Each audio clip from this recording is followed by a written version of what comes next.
পৃষ্ঠা 237। বাঙালির দুর্গোৎসব। 5 কৌড়ি বন্দ্যোপাধ্যায়।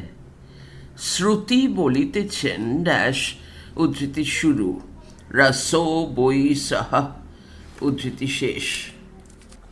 অর্থাৎ তিনি রসর স্বরূপ, অনুভূতি গ্রাহ্য যাহা তাহাই রস, হৃদগত আসক্তির দ্বারা যাহা অনুভবযোগ্য হয় তাহাই রস। ভগবান রস স্বরূপ, অর্থাৎ তিনি মানুষের অনুভূতি গম্য, আসক্তি গ্রাহ্য। বৈষ্ণব আচার্যগণ বলিয়া রাখিয়াছেন যে রস চতুষ্ষষ্টি রকমের আছে এবং মানুষের হৃদয়ে 11 প্রকারের আসক্তি আছে। স্নেহরসের মধ্যে মাতৃ ভাবাসক্তি ও পুত্র স্নেহ অতি প্রবল। এই মাতৃ ভাবাসক্তি ও পুত্র স্নেহের সমবায়ে ভগবানের জগন্ময়ী জগদ্ধাত্রী রূপের উপকল্পনা হইয়াছে। প্রচলিত ভাষায় বলা হয় যে ভগবান ভাবের ঠাকুর, অর্থাৎ তিনি ভাবগ্রাহ্য। সেই ভাব জন্য তিনি কখনো বা বনমালী শ্যাম নটবর, কখনো বা মুন্ডমালাধারিণী ভীমা ভৈরবী শ্যামা। তিনি যাহা তাহা আছেনই, চিরদিনই থাকিবেন। তবে সাধকের পরিতৃপ্তির জন্য তিনি মনোময় রাজ্যে নানা রূপ ধারণ করিয়া থাকেন। সাধক যে ভাব অবলম্বনে সাধনা করিয়া থাকেন, সেই ভাবঘন অবস্থায় ইষ্ট দেবতা ভাবানুকূল রূপে সাধকের হৃদয় মধ্যে যেন ফুটিয়া উঠেন। ইহা ধ্যান গম্য ও জপ সিদ্ধ রূপ। সাধক পরে এই রূপ লোকসমাজে প্রচারিত করিয়া দেন। মৃন্ময় রূপ গড়িয়া তাহার পূজা করেন। এই পদ্ধতি অনুসারে বাংলায় দুর্গোৎসবের প্রবর্তনা, জগদ্ধাত্রী প্রভৃতি পূজার প্রচলন। ভারতের কোনো প্রদেশে বাংলার পদ্ধতিক্রমে দুর্গোৎসব হয় না, তবে নবরাত্রির উৎসব ভারতে সর্বত্র প্রচলিত আছে। প্রতিপদ হইতে নবমী পর্যন্ত এই 9 দিনের 9টা নিশায় মহালক্ষ্মীর পূজা হইয়া থাকে। এই পূজায় মার্কণ্ডেয় চণ্ডীপাঠ ও মহালক্ষ্মীর যন্ত্রে মহাবীজের সাহায্যে মাতৃশক্তির আবাহন হইয়া থাকে। একটা কথা এখানে বলিয়া রাখিব, কি বৈদিক কর্মকাণ্ডে কি তন্ত্রের জপ তপে পূর্বে আমাদের দেশে মূর্তি পূজা প্রচলিত ছিল না। বৈদিক কর্মকাণ্ড যজ্ঞ ও হোমে পরিসমাপ্ত হইত। তন্ত্রোক্ত কর্মে যন্ত্র পূজা ও হোম হইত। ভারতের প্রায় সকল তীর্থস্থানে যত মূর্তি প্রতিষ্ঠিত আছে, সকলেরই গোড়ায় একটি করিয়া সিদ্ধ যন্ত্র আছেই। বৌদ্ধ প্রভাবের পরই এদেশে মূর্তি পূজার প্রচলন হয়। বৌদ্ধ তন্ত্রে মূর্তি পূজার প্রাধান্য পরিলক্ষিত হয় যখন পারস্যে, তাতারে, আরবে ও তুর্কির দেশে মুসলমান ধর্মের প্রথম প্রচলন হয়। তখন এই সকল দেশে বৌদ্ধ ধর্মের প্রাধান্য ছিল, মূর্তি পূজা প্রচলিত ছিল। তাই পারস্য ভাষায় মূর্তি পূজাকে বোধ বয়কার ধয় হসন্ত বোধ পর্ষৎ, প বৈষ্ণর দন্তেশয় হসন্ত তয় হসন্ত পর্ষৎ, বোধ পর্ষৎ বলা হয়। পাশ্চাত্য প্রত্নতত্ত্ববিদগণের ইহাই সিদ্ধান্ত। বাংলায় বৌদ্ধ ধর্মের প্রাধান্য অতি প্রবল ছিল বলিয়া অনেকে অনুমান করেন যে বাংলাদেশেই মৃন্ময়ী মূর্তি গড়িয়া দেব পূজার পদ্ধতি প্রচলিত হইয়াছে। ভারতের অন্য সকল প্রদেশে এই পদ্ধতি এমন সাধারণভাবে প্রচলিত নাই। বাস্তবপক্ষে পুরাতন সকল তন্ত্র আলোচনা করিলে দেখা যায় যে তন্ত্র মূর্তি পূজার জন্য তত ব্যস্ত নহে যত যন্ত্রে ভাব আরাধনা, হোম ও জপের জন্য ব্যস্ত। যাহা হোক, এই যন্ত্রোদ্ভূত ভাবকে শরীরী করিয়া দুর্গোৎসবের প্রবর্তনা এদেশে হইয়াছে বলিতে হইবে। দুর্গার মূর্তি ভাবময়ী মূর্তি, দুর্গার পূজা ও ভাবের পূজা। এখন বুঝিতে হইবে ভাব কি জপই বা কেমন, মন্ত্রের শক্তি বা কতটুকু? আধুনিক শিক্ষিত সম্প্রদায়ের অনেকেই বোধ হয় জানেন না যে গৃহ প্রতিষ্ঠিত দেবতা, উদ্বোধিত দেবতা, যে কোনো দেবতার নিত্য বা নৈমিত্তিক হিসাবে পূজা হইয়া থাকে। সকল দেবতাই গৃহস্থের জাতি, ধর্ম, গোত্র, প্রবর সকলই গ্রহণ করিয়া থাকেন। দেবতাকে আত্মজের তুল্য ব্যবহার করা হইয়া থাকে। তোমার বাড়িতে দুর্গোৎসব হইলে তোমার বাটির দুর্গা তোমার জাতি, কুল, গোত্র, প্রবর সকলই গ্রহণ করিবেন। তোমার অশৌচ হইলে দেবতার অশৌচ হইবে। তাই ব্রাহ্মণে কায়স্থের বা শূদ্রের প্রতিষ্ঠিত দেবতাকে প্রণাম করেন না। আমরা খ্রিস্টানি ধর্মশাস্ত্র সকল পাঠ করিয়াছি, পৃষ্ঠা 238। ইংরেজি শিক্ষিত আমাদিগের অনেকের মনে এই ধারণা হইয়া আছে যে ভগবান আমাদের ছাড়া আকাশের কোনোখানে বাস করিতেছেন, তাহাকে আহ্বান করিয়া ঘটে পটে আনিতে হয়। সে দেবতা ব্রাহ্মণ শূদ্র সকলেরই দেবতা। তাই কোনো ব্রাহ্মণ শূদ্র প্রতিষ্ঠিত দেবতাকে প্রণাম না করিলে ইংরেজি নবিশ মহাশয়গণ ব্রাহ্মণকে ঠাট্টা তামাশা করিয়া থাকেন। কিন্তু আমাদের দেব আরাধনার ইহা মূল তত্ত্ব নহে। আমাদের দেবী ভবানী জগন্ময়ী, জগদম্বিকা, ব্রহ্ম তৃণ স্তম্ভ পর্যন্ত সর্বস্বে ও সর্বত্র ওতপ্রোতভাবে দুগ্ধে নবনীতের তুল্য নিত্য বিরাজিত। আমি জীব, আমিও যাহা, তিনি শিব, তিনিও তাহাই। তবে জীব আমি অহংকারাদি অবিদ্যা ঘোরে জল বুদ্বুদের ন্যায় জলে থাকিলেও স্বতন্ত্র অধিষ্ঠানে সদা প্রমত্ত। এই অহং মমেতি ভাবের জন্য শিব হইতে দূরে যাইয়া পড়ে। এই পার্থক্য বা স্বতন্ত্র ভাব জন্য জীবের মনে চ্যুতির, চয় জফল হস্য তয় হস্যই বৈষণ্য র, চ্যুতির বা বিরহের ভাব পরিস্ফুট হয়। যে বিরহ কাতর নহে তাহার ভাগ্যে ভগবত আরাধনা ঘটে না। জন্মে জন্মে নানা আঘাত খাইতে খাইতে তবে এই চ্যুতির জন্য কাতরতার ভাব মনে মনে জাগিয়া উঠে। এই বিরহের ভাব দূর করিবার উদ্দেশ্যেই আরাধনা ও উপাসনার প্রবর্তনা। জীব শিবের সমন্বয় ঘটাইবার উদ্দেশ্যেই সাধনা। এই সাধনা প্রবৃত্তি মূলা ও নিবৃত্তি মূলা। সাধনার 3টি অঙ্গ আছে। প্রথম কর্মযোগ, দ্বিতীয় ভক্তিযোগ, তৃতীয় জ্ঞান যোগ। বিষয়ী গৃহস্থের পক্ষে, নিম্নাধিকারীর পক্ষে প্রবৃত্তি মূলা সকাম সাধনাই প্রশস্ত। নিবৃত্তির আবার সন্ন্যাস, সংযম, সর্বত্যাগে ও বৈরাগ্যে বিন্যস্ত। প্রবৃত্তির আবার সর্বস্ব ইষ্টে বা শ্রীকৃষ্ণের সমর্পণে বিন্যস্ত। নিবৃত্তি মার্গে ভোগ নাই, প্রবৃত্তি মার্গে ভোগ আছে বটে, কিন্তু নিজের সামগ্রী বলিয়া, নিজের উপার্জিত বিত্ত বলিয়া উপভোগ নহে। আমার যাহা কিছু সর্বস্ব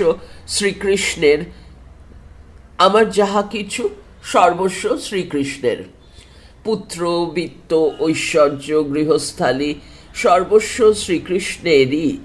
আমি তাহার দাসানুদাস, আশ্রিত, প্রতিপাল্য। আমি তাহার প্রসাদ উপভোগ করিয়া তাহার কর্মচারীর ন্যায় সংসার যাত্রা নির্বাহ করিতেছি। প্রবৃত্তি ধর্মের মূলে এই সর্বসমর্পণের ভাব নিত্য বিরাজ করিতেছে। আরও একটু রহস্য আছে। তিনি রসময়, ভাবময়, গুণময়। আমি তাহার ভাবসাগরের বুদ্বুদ মাত্র।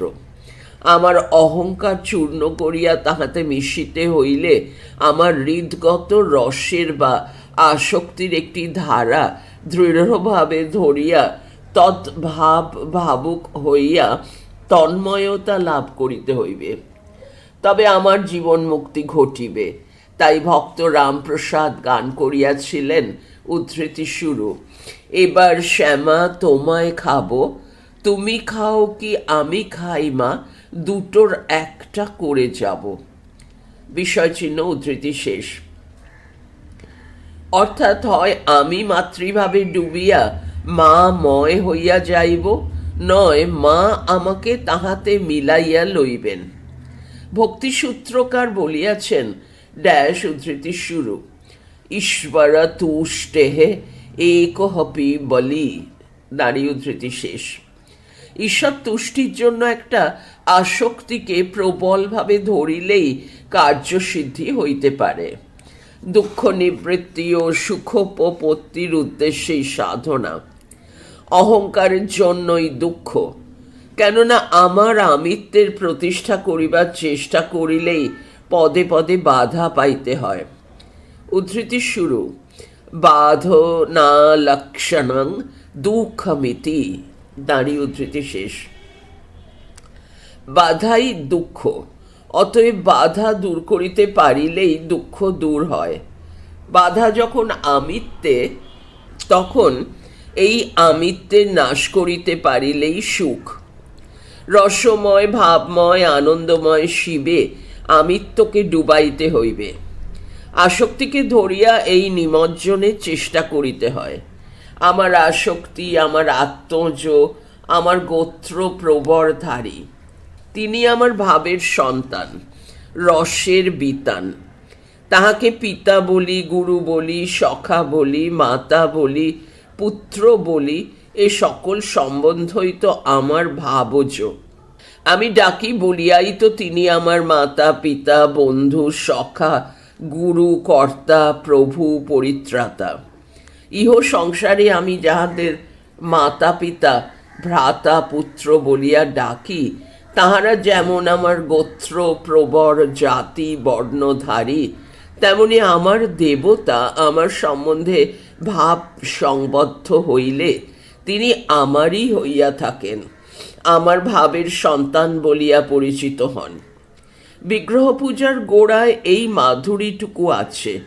আমরা এই মাধুরীর আস্বাদ গ্রহণ করিতে ভুলিয়াছি বলিয়া বাঙালায় দেবতার পূজায় আর তেমন ভাবের ফোয়ারা ছুটে না।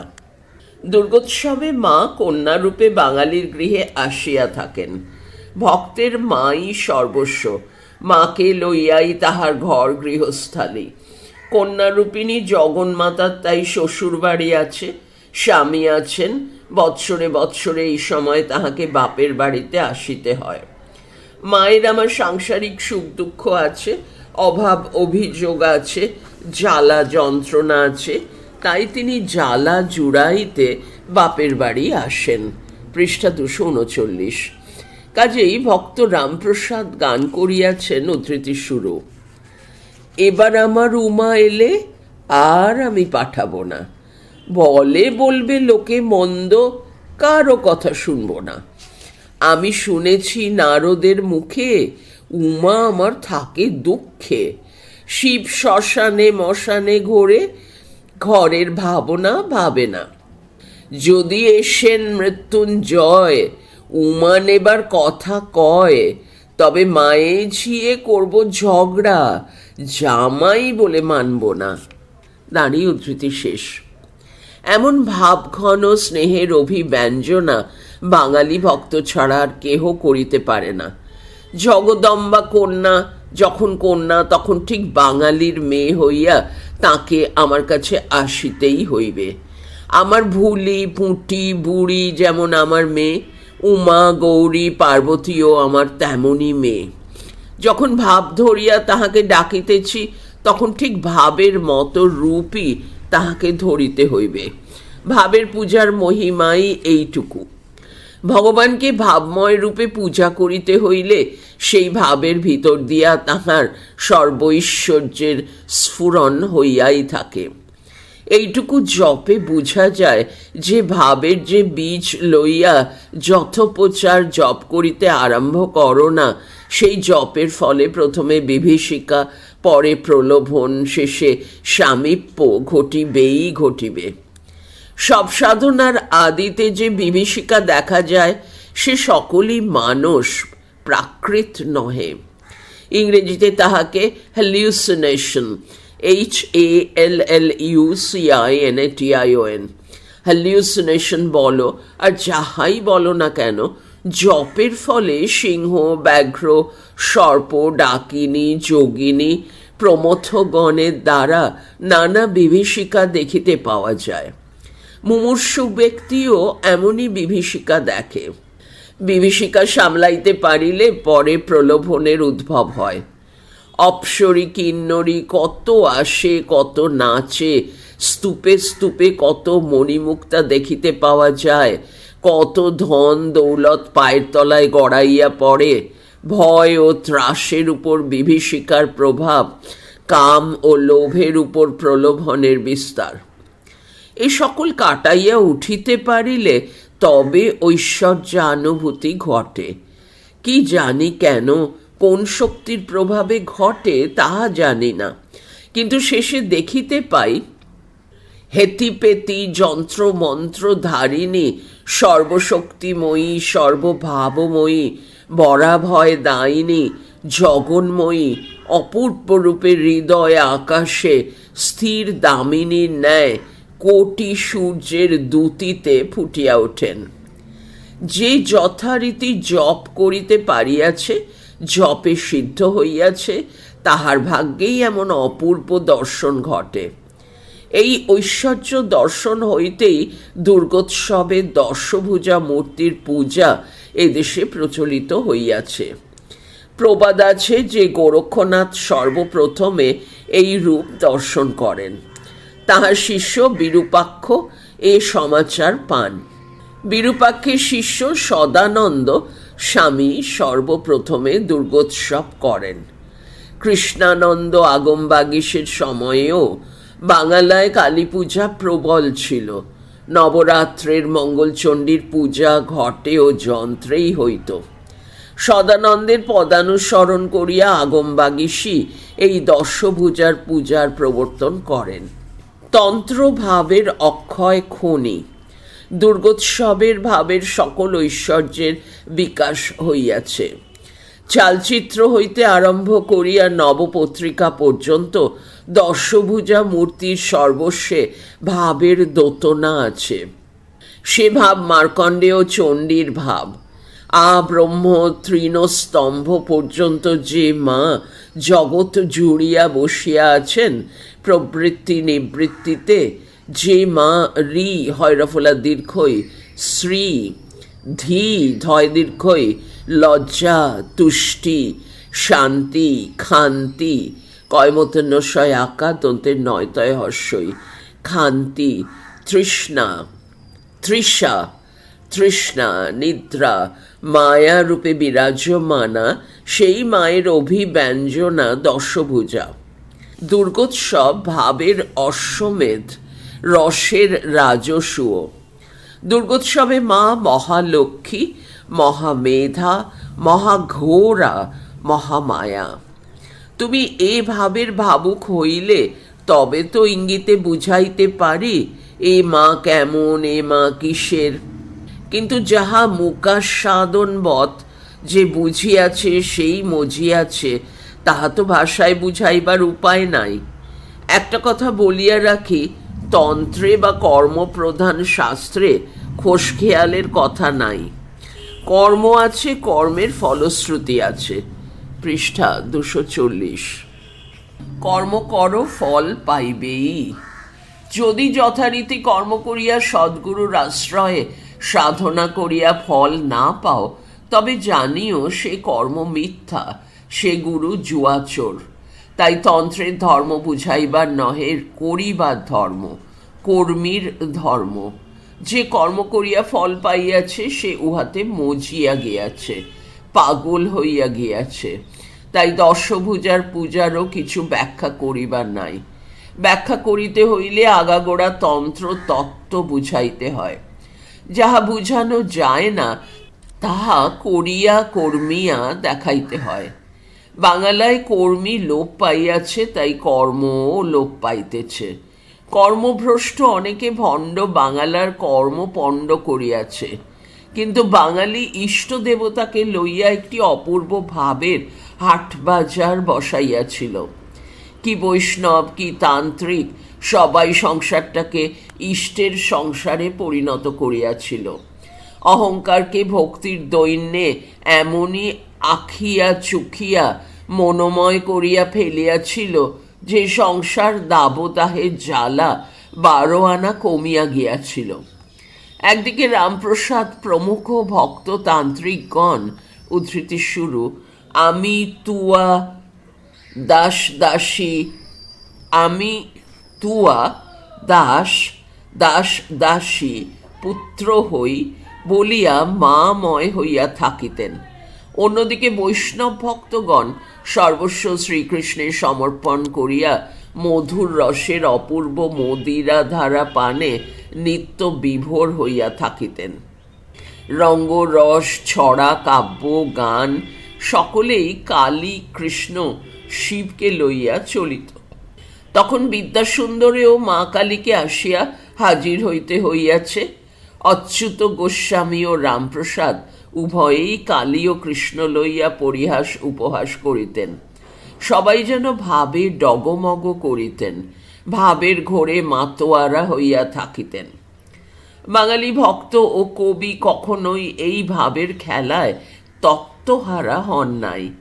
তাই দাশরথী রায় গান করিয়াছেন, উদ্ধৃতি শুরু, গিরি গৌরী আমার এসেছিল, স্বপ্নে দেখা দিয়ে চৈতন্য করিয়ে, চৈতন্য রূপিণী কোথায় লুকালো, বিষয়চিহ্ন উদ্ধৃতি শেষ। তত্ত্বজ্ঞানটা কবির মনে টনটনে রহিয়াছে। তিনি মৃন্ময়ী রূপশালিনী দেবীকে চিন্ময়ী অরূপিণী বলিয়া বেশ জানিতেন। তাই আরেকজন ভক্ত গান করিয়াছেন, উদ্ধৃতি শুরু, জানো রে মন পরম কারণ, শ্যামা শুধু মেয়ে নয়, সে যে মেঘেরই বরণ করিয়ে ধারণ কখনো কখনো পুরুষ হয়, দাঁড়িয়ে উদ্ধৃতি শেষ। এই একটি ক্ষুদ্র গীতে দর্শন শাস্ত্রের, উপনিষদ শাস্ত্রের, উপনিষদ রাশির একটা মূল তত্ত্ব ব্যাখ্যাত রহিয়াছে। মা যে মনোময়ী ভাবময়ী এ কথা বাঙালি মাত্রেই জানিতেন। তাই ভাবুক কবি গাহিয়াছেন, উদ্ধৃতি শুরু, তুমি দেখো আর আমি দেখি মন, আর যেন কেউ না দেখে, দাঁড়িয়ে উদ্ধৃতি শেষ। এই দেশব্যাপী ভাব মাধুর্য এখন আর নাই বলিলেও চলে। ধর্মময় ভাবময় জীবন ছিল আমাদের, রসপূর্ণ ভক্তিপূর্ণ সমাজ ছিল আমাদের। আমরা আপনহারা হইয়া ইষ্টের ভাবে বিভোর হইয়া থাকিতাম। তাই বাংলা মর্তের স্বর্গ ছিল, সুখময় স্নেহময় দেশ ছিল। ভাবের মহত্ব এখনো বাঙালি বুঝিতে পারিলে জীবনের অনেক দুঃখের উপশান্তি ঘটে। বাঙালির দুর্গোৎসবের গোড়ায় কয়টা স্থূল কথা বলিয়া রাখিলাম। যদি কখনো আবার ভাবের উন্মেষ ঘটে তবে তত্ত্বকথা কহিব। সাহিত্য আশ্বিন 1318, বানান অপরিবর্তিত থাকল। অধ্যায়টি এখানে শেষ হলো। নিচে সাদা কালোয় একটি ছবি রয়েছে দুর্গা ঠাকুরের, খুবই অস্পষ্ট। পড়া চলছে পরের ফাইলে, পৃষ্ঠা 241, উৎসব পালা পার্বণ আমোদ প্রমোদ।